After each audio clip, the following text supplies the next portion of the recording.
Imagine a place that tells a story spanning centuries, where culture and nature intertwine to create something truly extraordinary.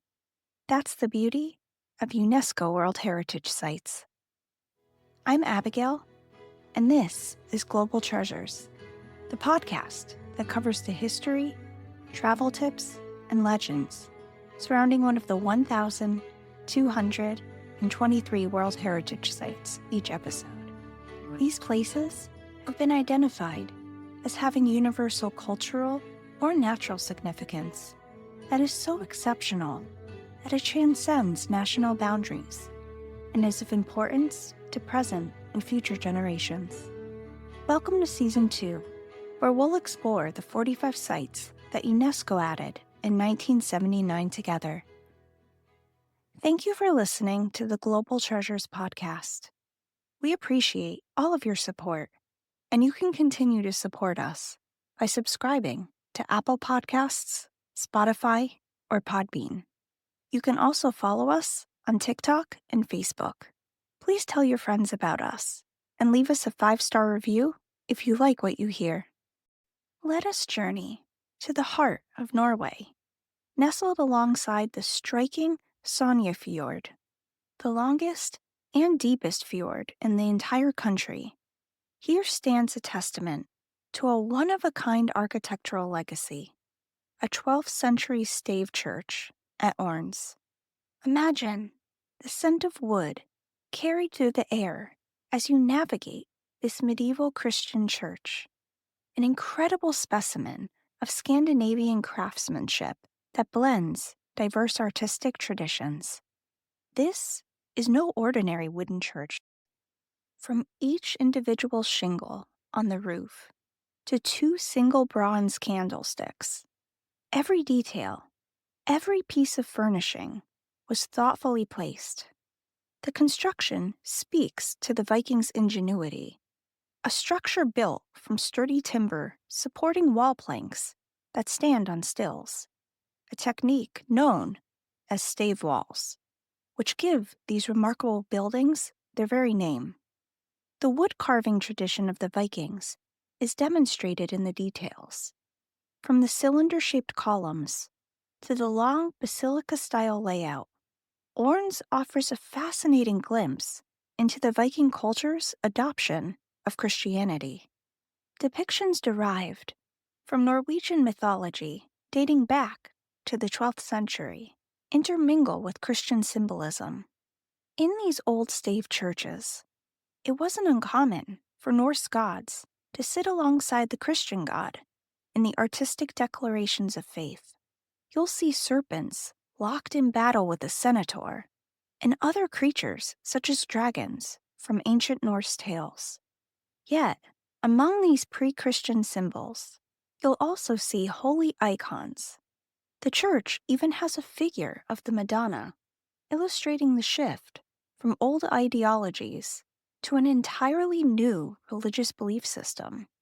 As you admire the wooden doors when first entering the church, consider the amount of time and skill necessary to produce the elaborately carved details that grace every surface.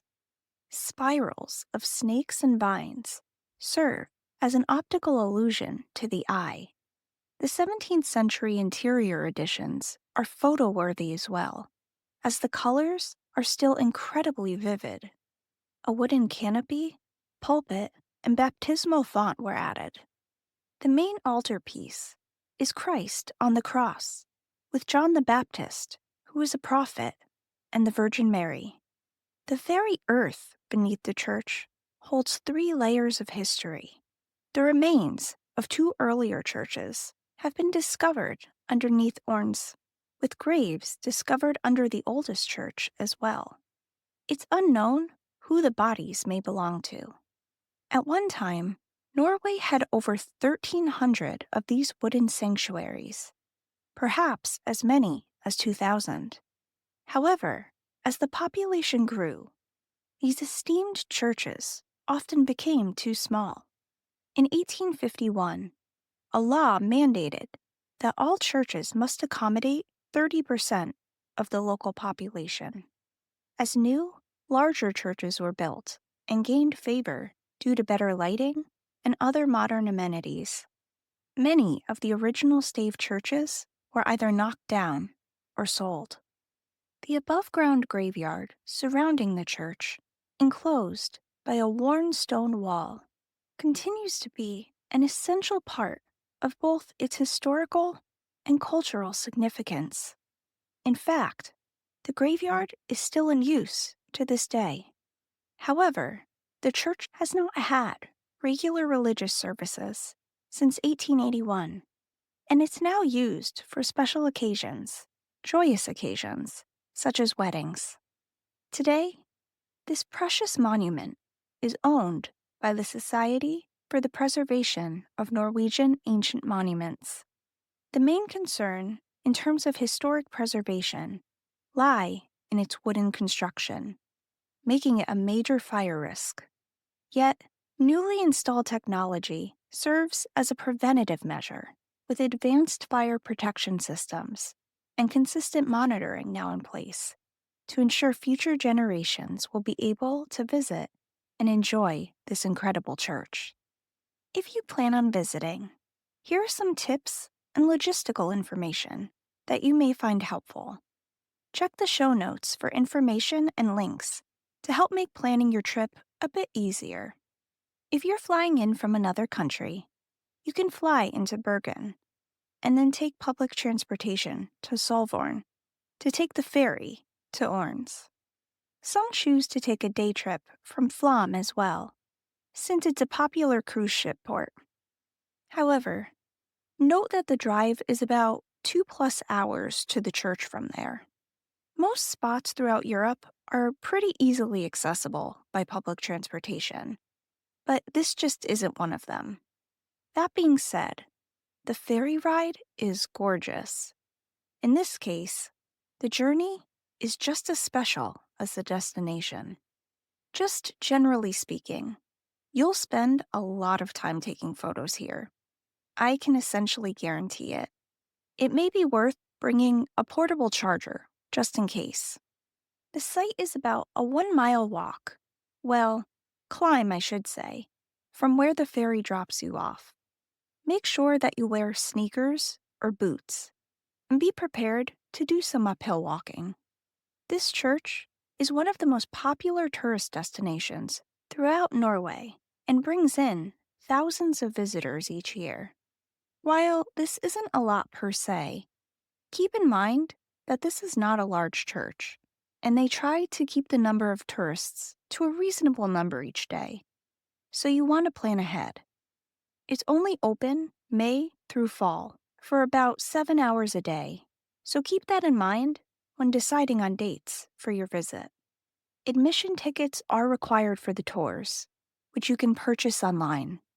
Urnes and Solvorn are both smaller villages you may consider staying in if your hub isn't one of the larger towns or cities. There are hotel and homestay options, as well as restaurants. They both have postcard-level charm, and some tours worth taking if you enjoy the outdoors and sports include glacier hiking, ice kayaking, caving, northern light kayaking, and skiing. You can also take a boat trip on Lustrafjord, and I've heard you can even see seals and whales if you're lucky. If you plan on visiting Bergen or Oslo while in Norway, I have a suggestion Disney fans will appreciate. Stave churches, like Urnes, inspired the architecture seen in Disney's Frozen films, as well as the look for the kingdom of Arendelle.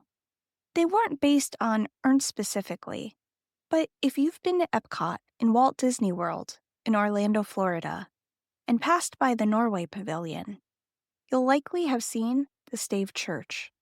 Frozen-themed tours are offered throughout Norway, so that may be something you'll want to look into. It rarely gets over 70 degrees Fahrenheit, even during peak summer season, so you may want to bring a jacket with you. If you want to see the northern lights, aka the Aurora Borealis, the best time to see it is November to January. And if you aren't familiar with what this is, it's a natural light show, if you will, with flickers and swirls of multicolor light that dances throughout the sky. The language spoken is Norwegian. That being said, it never hurts to learn at least please and tuck or thank you in Norwegian. Of course, I want to talk about the food. The church itself does not have a cafe or restaurant on site, but there is one within walking distance in case you need a refreshment. No matter where you decide to stay, if you can get to a farmer's market or smaller homegrown restaurant, you won't regret it. Norway has a rich culinary heritage, and it's so special when we can dine at the restaurants that bring us closer to the farmers and purveyors growing the food. There's a certain sensory experience a thoughtfully prepared meal brings. When you smell it and see all the vibrant colors, it's an adventure for the taste buds. The national dish is fårikål, which is lamb stew with cabbage, some spices, and is often served with potatoes. Given how cold Norway can get, warm comfort food just makes sense. Urnes Stave Church stands as not just a structure, but as a historical landmark, a tangible link to the medieval past, where Viking beliefs meshed with Christian devotion in the heart of the Norwegian fjords. Join us for our next episode, where we'll cover Vesulé Church and Hill. This French pilgrimage spot is considered to be a beacon of Christianity due to the belief that the church holds relics of Saint Mary Magdalene.